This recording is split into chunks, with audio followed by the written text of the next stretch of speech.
3 enjeux qu'Atlampol a à cœur de pouvoir continuer à relever dans les mois et les années à venir. Le premier, autour des enjeux de réindustrialisation et de souveraineté.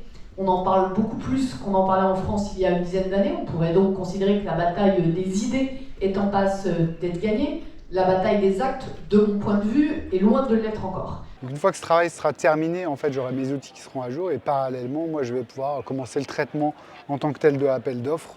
On aura une continuité qui sera effectuée entre toute cette flotte d'agents. Pour ça, les agents, il y a 3000 skills, donc 3000 connecteurs pour se connecter aux différentes CRM, ERP, logiciels métiers, etc. Donc après, à chacun de trouver finalement le point de douleur, le cas d'usage, et de l'adapter avec les agents.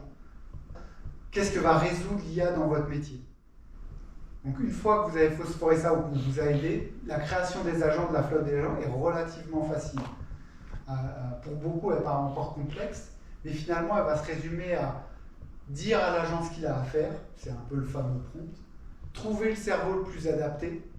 Est-ce que je choisis un Gemini, un ChatGPT, un OpenAI, un Anthropic, un modèle open source comme Qwen, etc. Où est-ce que je veux qu'il soit situé? En France, en Europe, ça c'est tolérable, aux États-Unis, pourquoi pas, pour tester les derniers modèles. Après, le nerf de la guerre, la data, qu'est-ce qu'on lui donne en manger? C'est avec là qu'il va le répondre. Donc c'est là où on va commencer à le connecter avec vos SharePoint, tout ce qu'il y a en interne. Et 2025 est passé par là, entre guillemets, et 2026, c'est un peu l'acculturation. Encore l'année dernière, il faut que tous les gens, au minimum d'entreprises, connaissent l'IA. Alors quand je dis connaissent l'IA, c'est avoir déjà joué un peu avec ChatGPT et se rendre compte que ça peut apporter. Tout le monde n'a pas besoin d'être formé dans l'entreprise à savoir créer des agents.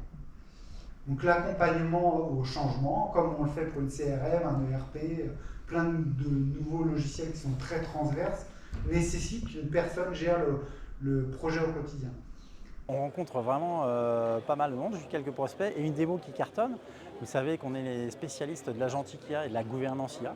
Et aujourd'hui, on fait des petites démos avec notre agent Pierre qui collecte les infos, enrichit notre CRM, nos mailing lists et tout ça en démo live.